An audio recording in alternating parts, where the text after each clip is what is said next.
I can't believe what you did to your wife and kids. That's disgusting. Carmen really served you divorce papers today? That's crazy, man. I'm sorry. Don't you ever say anything? Looks like trouble.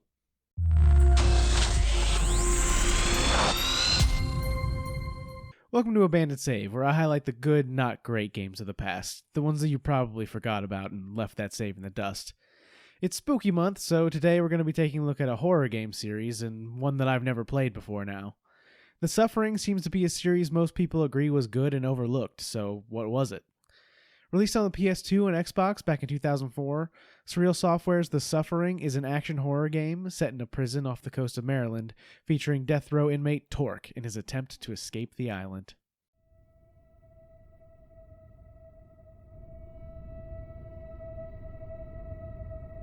The game starts off with our main character getting escorted to his prison cell by a gossipy guard that isn't too fond of Torque, and tells us as the player why Torque is in here to begin with. He beat his ex-wife to a bloody pulp. Killed her with his fists. The cell neighbors aren't the biggest fans of him either, but one of them doesn't believe the history. Throughout the opening, Torque looks at a picture of his wife and kids a couple of times. The other inmates share some spirited dialogue. Man's due respect. You show him respect. I decide who I respect, shit boy. Don't you go telling Quiet me. down in there. And then there's an earthquake, and the game takes us right into the action. The monster lets us out of our cell so we can get a little leaner before his midnight snack, and a guard assures us everything is under control. Everything's under control.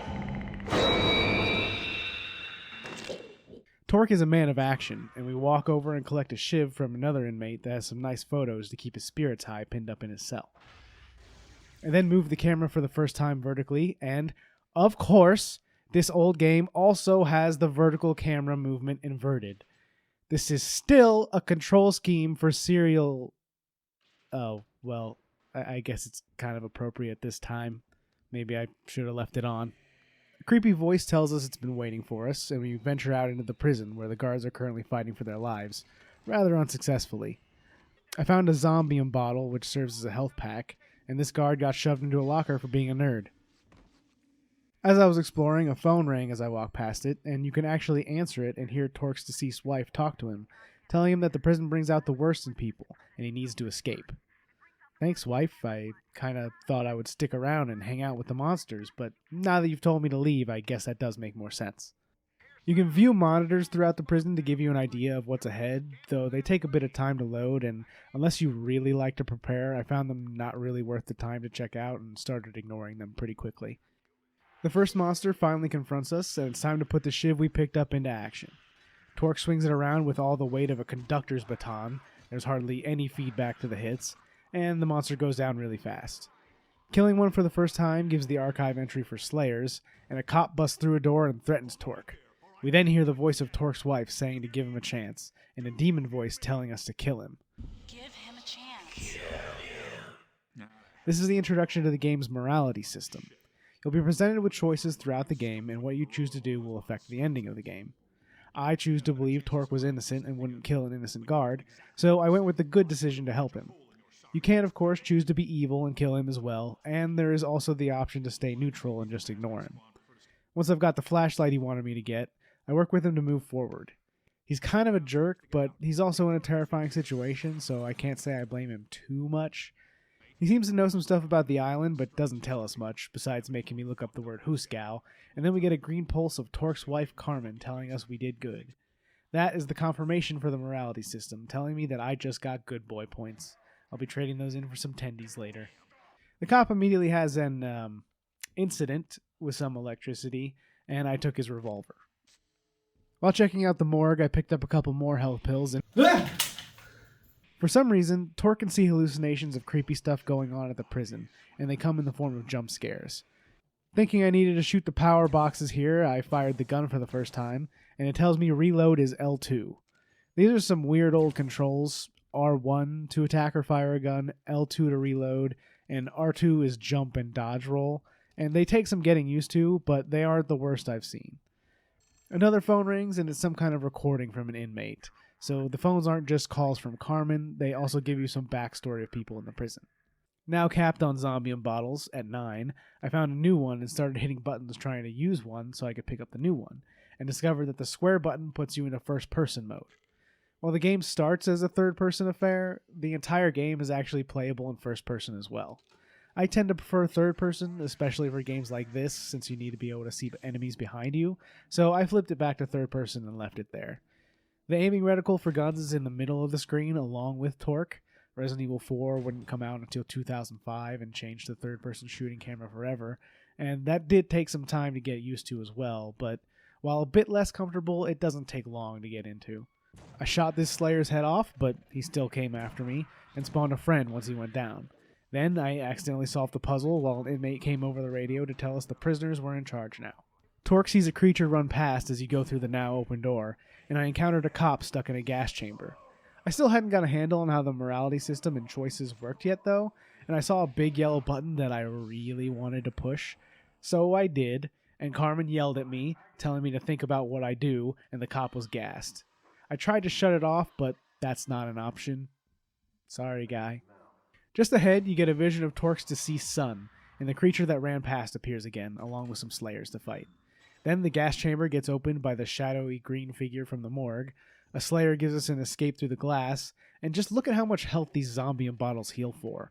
You can only carry 9 at a time, and they heal for a pittance. So while I have ammo for days, I've learned that my health is a precious resource in this game. I think if you used all of them, it might feel like one full health bar, so you really don't get a lot. Along the way, I've picked up a few maps, and I decided to check one out. These are not the easiest to read in a game context, not knowing exactly where you are, but the game is pretty linear, so I didn't think these were even a necessary inclusion. At the start of the next level, we see the creature again, get a cutscene with the shadowy green guy again, a guy stuck in electric wires, and a doctor on a projector that are all ghosts of some kind from the prison's past. The doctor talks about Torque's blackouts, saying they've happened since he was a kid, and that he can give us control. That is when we get introduced to the insanity meter. Killing a few enemies that spawn in fills it up while the ghosts talk to you, and you press triangle to transform when it's filled. This transforms Torque into the creature he's been seeing throughout the opening level, and you can use it in combat to deal a ton of damage without using a gun. The catch, though, is that you have to deactivate it before it runs out, or it kills you. You can overdose on insanity, I guess. The doctor seems pleased with this development, and the door opens up to allow us to move forward. The game gives you such an abundance of ammo throughout that using the insanity mode is really not necessary. The game's designer, Richard Rouse, noted this is one of the failings of the game, and said they were trying to make the game more accessible with all the ammo littered around, but it caused most people to not use the insanity mode, and likewise, I didn't use it too much throughout my playthrough. It has a cool concept as it grows stronger the more you use it, but with the threat of death, if you don't manage it properly and it not always being available, I can see why it ended up so unused. Just ahead, we come across the first new enemy, the Marksman, and Torque assumes the kill shot position. Hey, God! No, he turned it sideways! Kill shot! That's a kill shot! The enemies in the game represent different execution methods, and in the Marksman's case, it's the firing squad. Slayers are death by decapitation, and we'll see more throughout the story. After that, we get a disturbing exchange from one of the ghosts.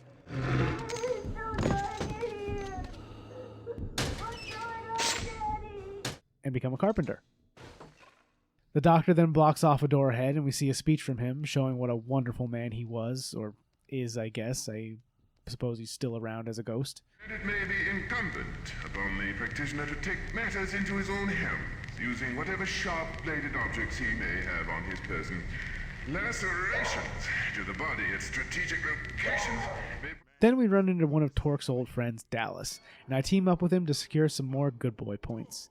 Together we find the corpse of Byron, Dallas's friend, who is covered in syringes. Eventually he gets a weapon too. Fuck yeah, I found the gap. Gets a little possessive. Where the fuck you go? And tells us about an old asylum and complains about the government creating these monsters. That's what the government been doing their experiment. You know, turning the inmates into those freaks of nature. Didn't they ever read Mary Shelley? I guess Dallas is a monster novel fan. Down the stairs, we get the introduction of the mainliners, which throw syringes of green stuff at you, can disappear into the floor, and become toxic gas blobs when they die. These guys represent lethal injection and are a huge pain in the ass. The damage over time from the toxin does an incredible amount of damage, and they are likely to kill you without you even realizing you were standing in the poison. Dallas starts celebrating his escape a bit prematurely, and we head into the showers. Together, but not, together. Anyway, the water gets turned on and mainliners start spawning. I also learned they have a grab attack where they try to share green herpes syringes with Torque unwillingly. Unlike anything up to this point, they actually spawn infinitely here, and it took me some time to notice. The director of the game also noted that puzzles often caught players off guard because they asked you to do things you never experienced before, and this is one of the first examples I came across of that happening. Apparently during development they changed the game massively, and context for some of the puzzles was lost during these changes. You heal a little when you transform as well, and I was getting worn down, so I tried it and died, and that's when I realized that Dallas did not react to the transformation at all. So just like the ghosts, the transformation seems to be something that only Torque is aware of. I'd love to see what he looks like spinning around like a ballerina, karate chopping things into two in front of everyone. Anyway, what you're actually supposed to do here is find this area on fire and realize you can interact with the sink next to it with no prompt at all, and that causes the water to overflow and put out the fire so you can advance. Just outside is a crazy cop who's taken the chaos as an opportunity to hunt down inmates, and he fires on Torque and Dallas while monsters also attack. Past that, I stumbled on some other inmates that Dallas apparently knows, and they complain that Dallas and Byron weren't following the rules of the prison and decide to kill him, so I save him. I was expecting Carmen to come on and berate me, but it turns out that killing people is totally okay in her eyes as long as it's to protect your questionably moral friends. Unfortunately, I fell victim to the instant kill electrified water through a door ahead and reset to the checkpoint. Then Dallas died while fighting the other inmates, and I decided to reset to try and save him. And on this attempt, I found a new way to go. The game is actually somewhat open in some areas, giving you multiple ways to proceed. Any way that involves me not standing around for 5 minutes listening to those guys yap before I have to kill them sounds good to me, so I decided to go this way instead.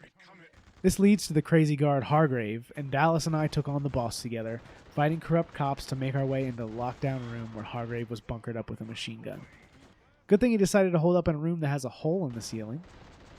After fighting through them, we get to the loading deck, and I go up to open the door for Dallas.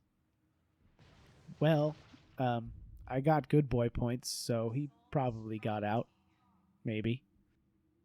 That ends the level, and at the start of the next one, the green guy comes back and smokes some inmates. Literally. In the nearby yard, there are some cops controlling a spotlight, and it turns out strong enough light actually lights the monsters on fire. That will barely come up throughout the game, but this section is pretty cool, working with the cops a little as you fight your way through the yard. Unfortunately, they don't last very long, but we get a cool shotgun out of it, so a win's a win.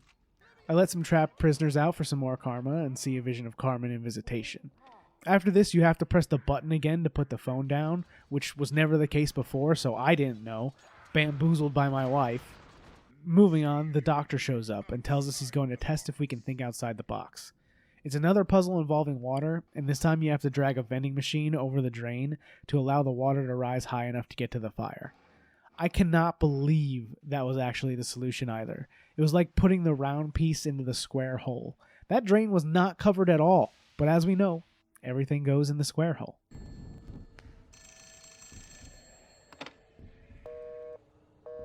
Did that ghost just hang up on me? What a dick! While we're on that note, listen to the slaps of Torque's feet on the pavement in this cell block. He's doing all this with no shoes on. I'm starting to think he's not so innocent after all. The next friend we come across is a terrified cop calling for his mother. I feel bad for him, he didn't sign up for all of this, so we team up with him to get to the radio building and call for help while he has constant breakdowns. When we get there, he realizes that there's interference coming from the old asylum. He comes up with an excuse straight out of Scooby-Doo to stay in the radio building. Listen, you see, there's no way I'm leaving this building with things like they is. So you're the ones gotta go to the asylum. And we head off to figure out the problem. Outside, there's a graveyard with this spooky and shiny grave belonging to Hermes. Now I really feel like I'm in Scooby-Doo. This thing is cartoonishly presented. Heading forward into the quarry, we get introduced to the next new enemy type, the Burrowers. These represent being buried alive and are really annoying to deal with because they only pop up for a really short amount of time to attack you. Regardless, not much happens here until we come across the Demon Sisters, like any good horror media should have, and then we make it to the asylum. Inside, Dr. Killjoy is waiting for us and sets up a fun escape room with the added bonus of monsters and the constant threat of death. Very fun. You have to find projectors that Killjoy has set up throughout the asylum and destroy them in order to unlock doors and make your way to the end. There's also a safe space with a drunk Russian man named Sergei, who is the ultimate bro, just having a good time by himself in the old asylum. He won't share his pipe, though. In the asylum is also a trapped creature, and hitting a button causes him to turn back into Torque.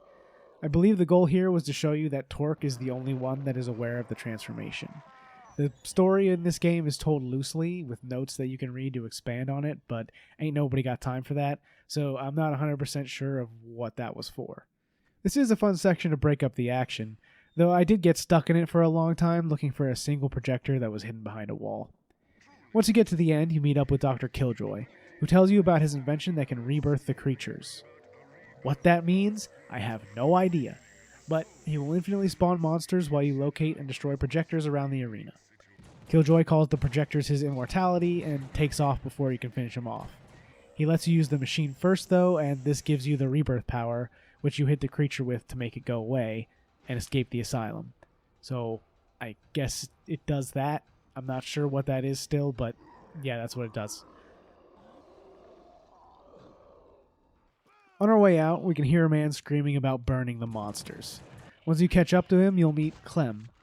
Clem was working on an escape before everything went down and is actually the one who writes the notes in your archive about the monsters. How he knows all this is beyond me, though. We team up, of course, and we see the new enemies, the Festers, which explode into rats that do way too much damage to you and make these guys even worse than the mainliners to deal with. They can also only be killed by explosives, fire, or melee, and the latter is a death sentence for you with the rats popping out of them. Clem tells us that these monsters were a result of an old slave ship that wrecked on the island, and the slaves were never freed before meeting a grim end. And that, whoa, Clem! Okay, buddy, I don't know how long you've been locked up, man. Just don't go around saying that when you get out. The team at Surreal wanted to tie the game into real-life horrific events of American history. So that's why we see things like slavery, racism, unethical executions, and more throughout the story. Clem takes us to his raft, and we have to help protect him and go through the ship to help him get away. Unfortunately for Clem, I couldn't figure out how to help him get away before I died myself. So eventually, after retrying, I have just left him on the beach to think about his outdated vocabulary. Back inside, the electrified ghost shows back up and tells us the prison is trying to bring Torque back before opening the way forward. Now we're back in familiar territory, revisiting rooms we were in near the start of the game, which is always a fun addition to any game, at least in my opinion. The ghost opens up a new path for us again as he wants Torque's help in ending his existence and escaping from the eternal torture in the prison. To that end, we find ourselves back at the electric chair room, and this time we have to destroy it to free the ghost. This ghost is Horace, who was executed for killing his wife during a conjugal visit in prison. Definitely insane, but does he really deserve eternal punishment as a ghost? I don't know. Regardless of your opinion, we have to save him to move forward, so we're going to do it anyway. The gas chamber ghost shows up immediately afterward to let us know that we'll meet him again later, and then he goes away. We make our way back outside, and there we meet a foul-mouthed cop and his friend, who we help and get rewarded with a bunch of supplies. More positive karma, too. This leads us back to the radio room where, sadly, our cowardly friend didn't make it. However, we can hear the rescue letting us know the lighthouse needs to be activated in order for them to land and get us out of here, so we have a new objective. Outside the gates, some prisoners are trying to escape by truck and are killed by the green ghost. I move forward through a cave, learn Torque doesn't know how to swim, and had a turret gun section where there apparently used to be firing squad executions. This leads to a cave where an inmate thinks Torque is a guard coming for him and throws dynamite at you while you make your way through.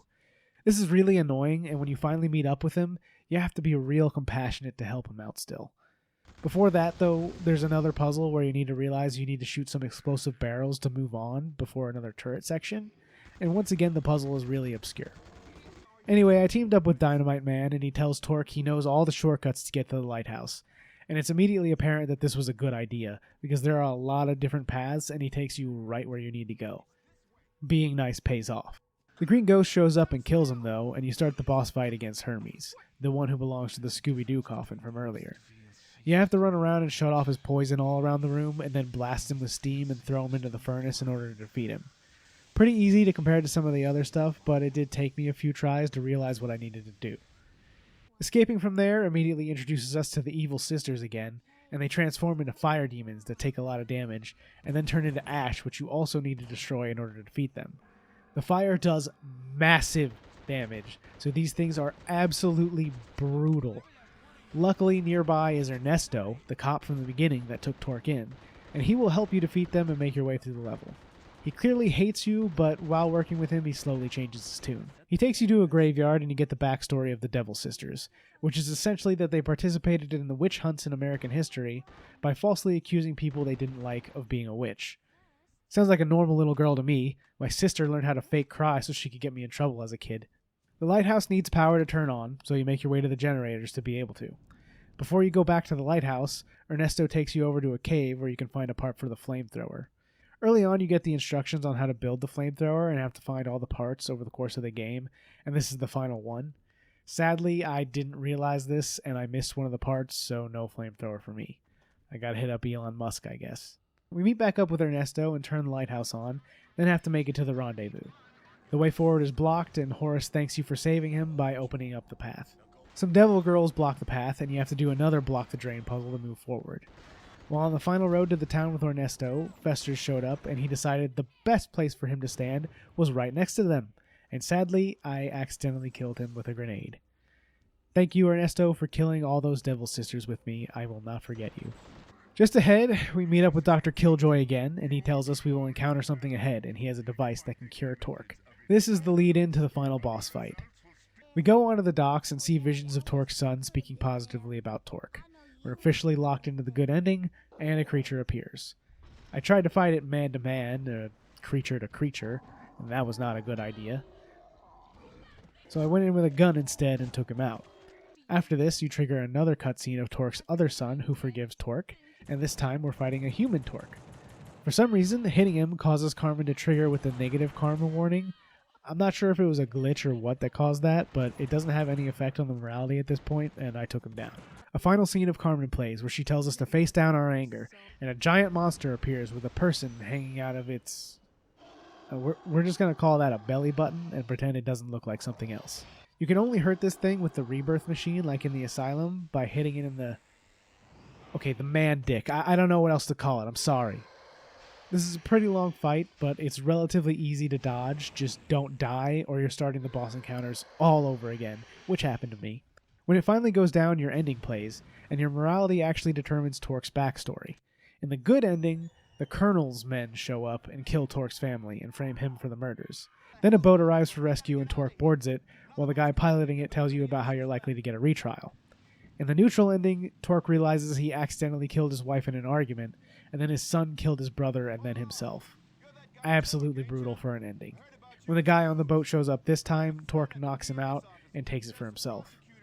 Finally, in the evil ending, Torque realizes he was the one that killed his family, and then he transforms into the monster and kills the guy on the boat and then just runs back onto the island. This was a relatively early morality system as far as I can remember in a game like this, and it's pretty cool that you get to decide not only your ending, but the entire backstory of the character with it. It's not really worth playing through the entire 5-ish hour game again multiple times to get the other endings, but this game was pretty solid, and I can see why it gets mentioned as a forgotten gem in the horror genre. It's not the scariest game ever made, I mean it's mostly a shooter, but it provides enough that if you're a fan of action horror games like Resident Evil 4 or something, it's worth taking the time to go back and give this one a look. Just don't forget to change your inverted camera, unless you're going for the evil playthrough. The Suffering did really well for Surreal, and they decided to capitalize on it with a sequel. They reused a lot of assets and worked some magic, because somehow the sequel, The Suffering, The Ties That Bind, was released in September 2005, only about a year and a half after the first game came out. The first thing that happens when you start a new game in The Ties That Bind is it asks you which ending you want to use as the basis of the game, looking at your completed save file of the first one. It's nice that you can choose, and I'm going to go ahead and continue with good morality. The game starts off with a look back at Torque before the events of the first game in Eastern Prison in Baltimore. He's playing chess with his friend Miles, who will talk about the backstory you have based on your ending from The Suffering.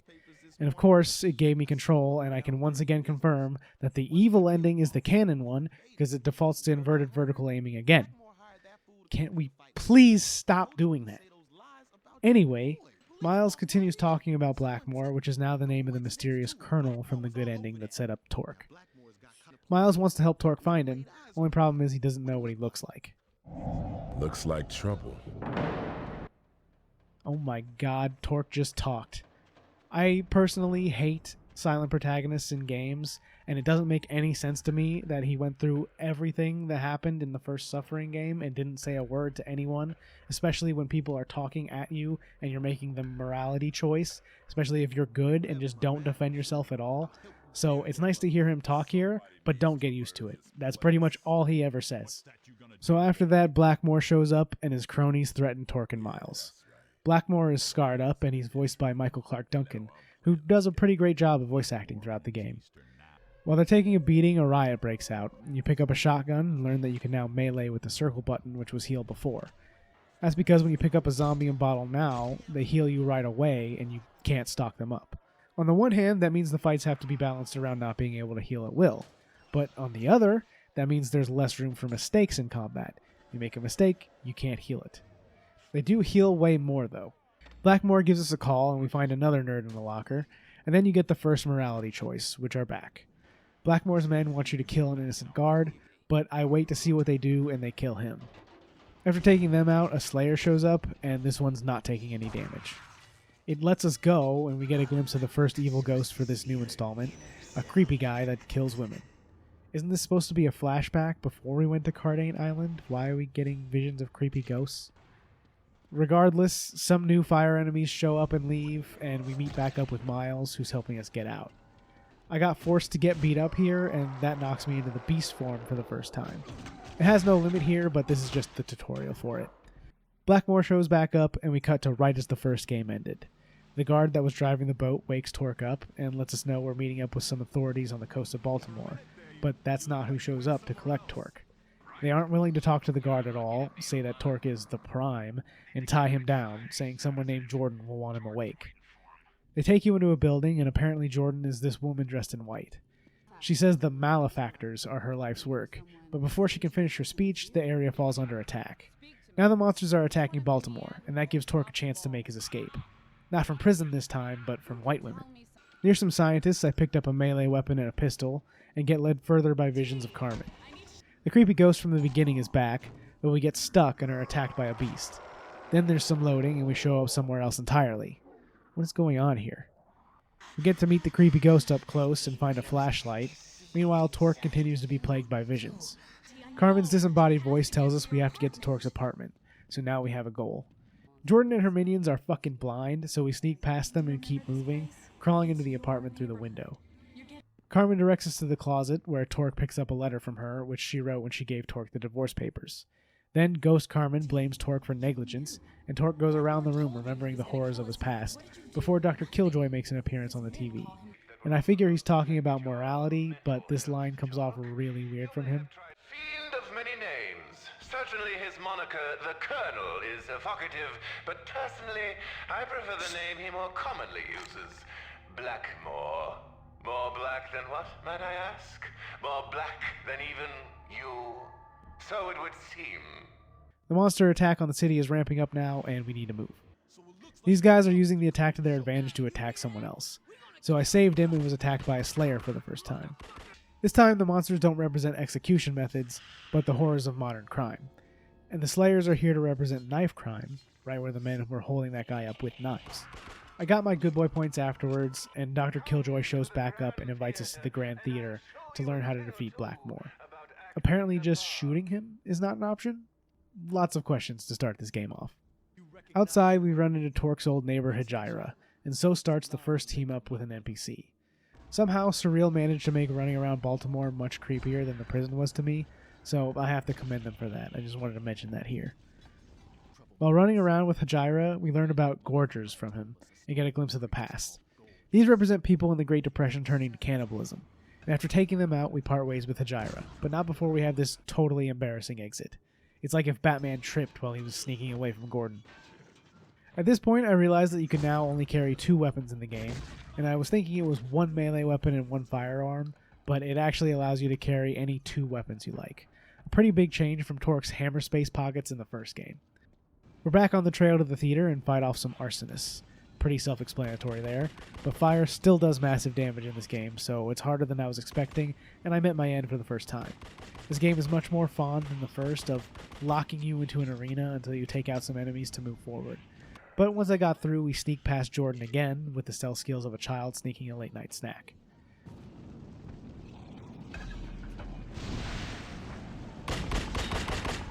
We end up in a pharmacy where we save some guys hiding behind the counter, but then they're attacked by a new evil ghost. I saved the surviving guy, but that angers the ghost, and the survivor blames Torque for the death of his friend. Through the doors is the theater, and now we start to see the difficulties of being unable to heal at will, and automatically picking up health items if you're missing any health at all, causing them to be used inefficiently all the time. We have to survive a fight with a ton of enemies in front of the theater, and with little healing options and only one gun, it took me many tries. Eventually I realized that ammo boxes spawn ammo for the weapon they contain infinitely, a subtle hint that this game takes place in America, and I camped out in front of the Colt box to get through.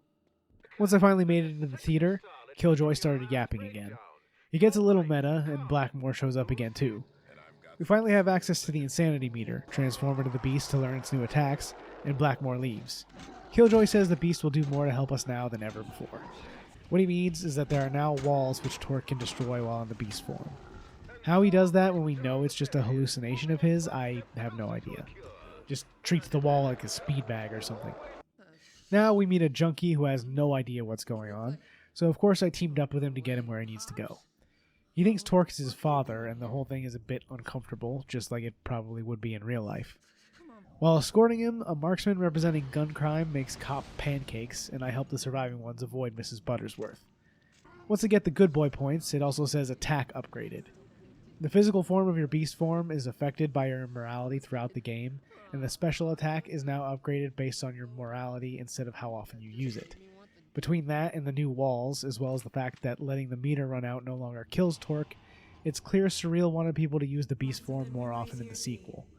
I don't think it works that well though, because considering you don't know when a wall is going to show up, or something later that I'll get to, you don't know when you're going to need the beast form, and you don't want to have to charge it all the way up every time, so I ended up just holding on to it until it was needed every time instead.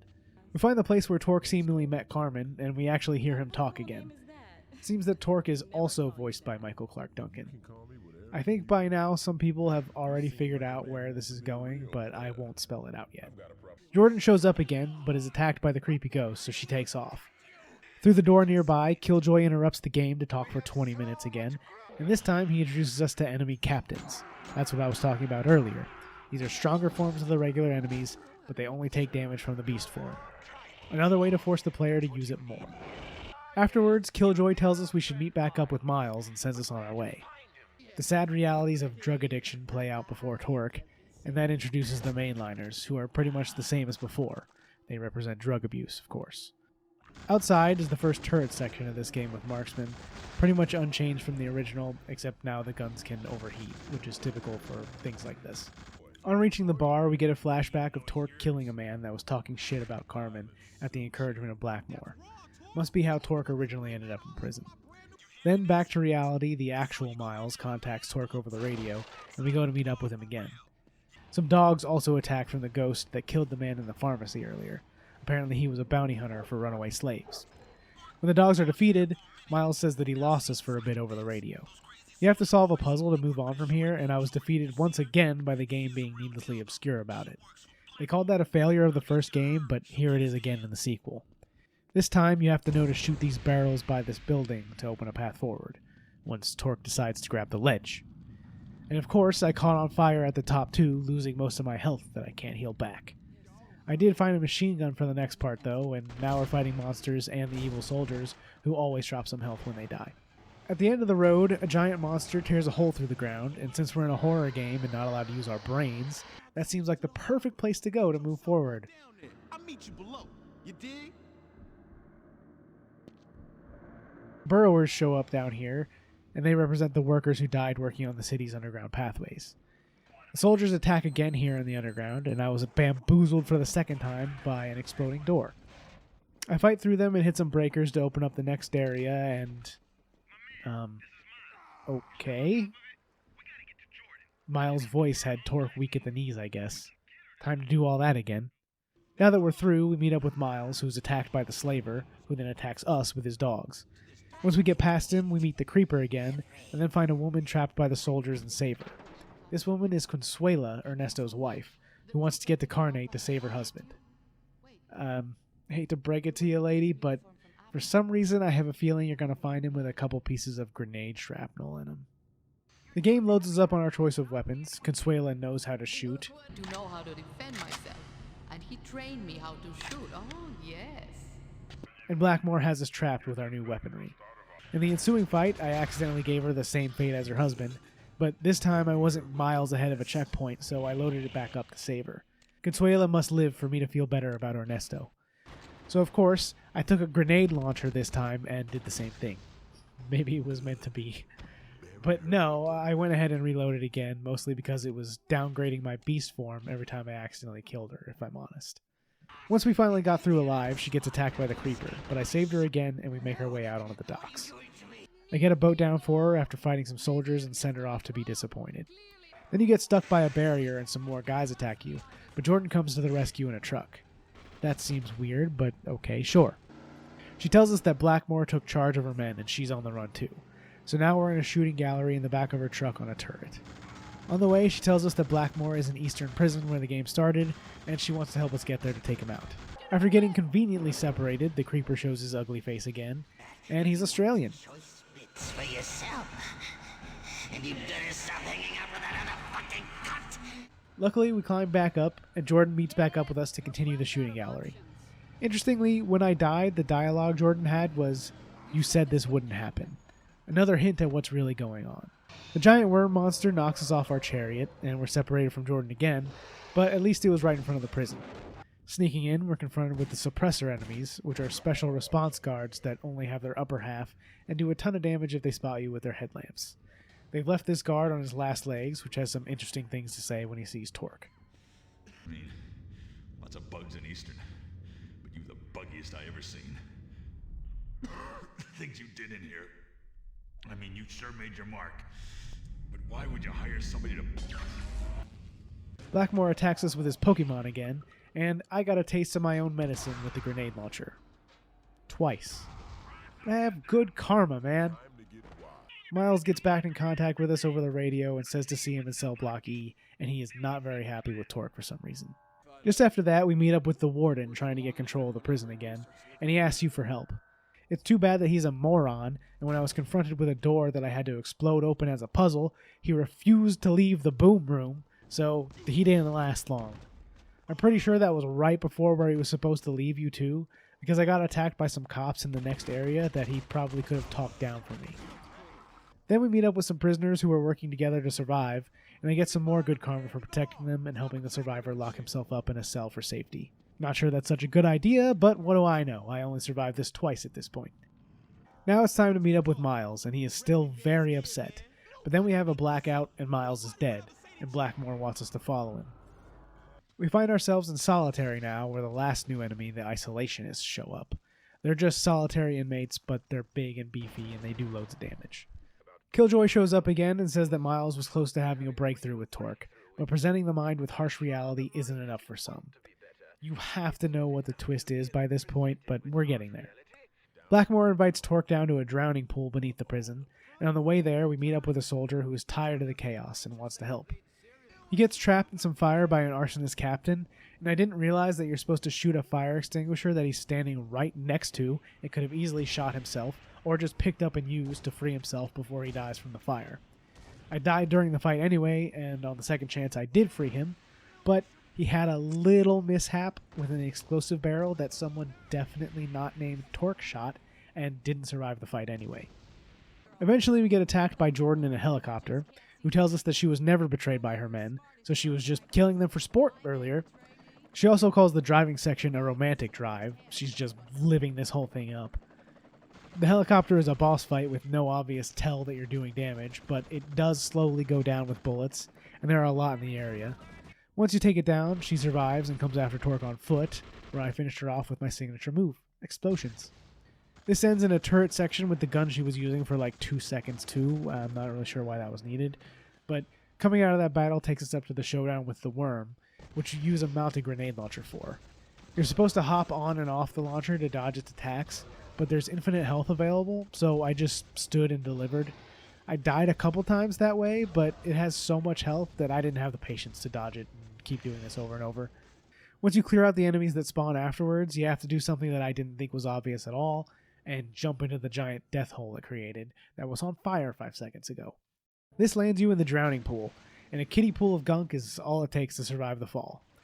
Then Killjoy takes you through all the people you may or may not have helped throughout the game, while the Creeper and the Slaver comment on the side, starting with Hajira, then the Junkie, Consuela, the Warden, rest in peace, the Soldier that had an incident that had nothing to do with me, and then Miles, who you have no control over. There are enemy waves between each one of these, and then once you clear out the last one, either the Slaver or the Creeper fight you depending on what moral path you're on. Since I am totally innocent, I get to fight the Slaver, who teleports around every time you do damage to him and spawns dogs in the arena. Throughout the whole thing, the resources in the area will slowly be dwindling, and this is a long haul. I did die the first time, and yes, you do have to sit through your entire life story again if you do, so don't do that. This fight and the final fight, which I will get to later, are the entire reason I wouldn't recommend playing this game on hard. Once he finally goes down, his dogs eat him, and Blackmore shows up with one of Torque's sons. He pushes him into the pool, and you have one of your final morality choices. Jump in and save your son for good, touch Blackmore for evil, or stand there like a psychopath for neutral.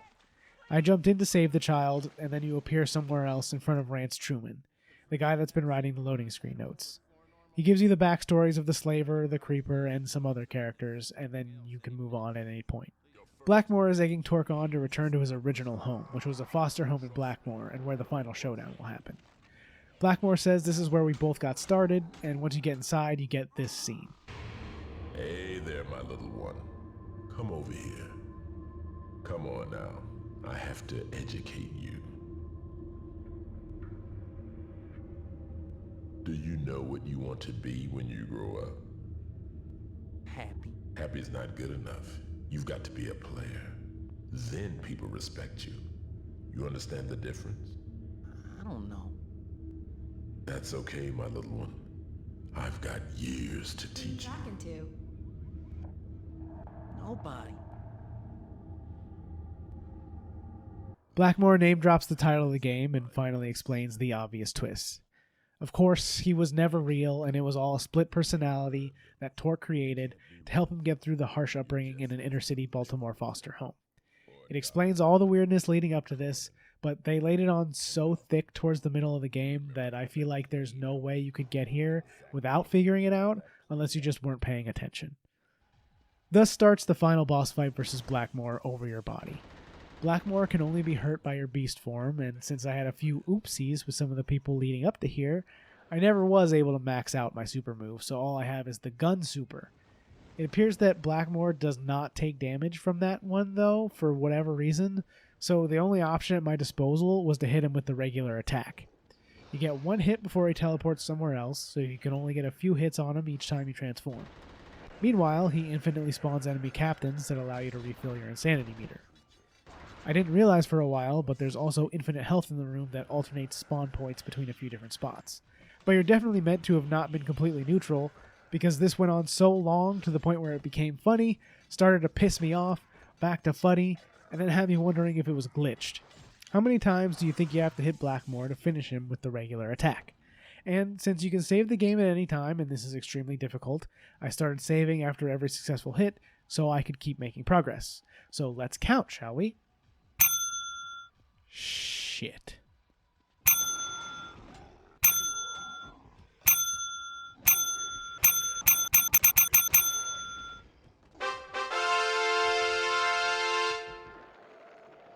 This took me over an hour. I think I was filling my own insanity bar even faster than Torque was filling his over and over. Once he finally went down, you go up the stairs and get your ending. I got the good ending again, of course, so Torque meets Blackmore one last time before he disappears and Carmen congratulates him.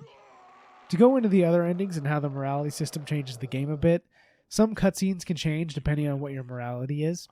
The boss fight in the drowning pool changes to either the Slaver or the Creeper, And when you fight Jordan in the helicopter, she actually joins you to help you out in the evil playthrough, because the Blackmore personality is winning out in that version of the game.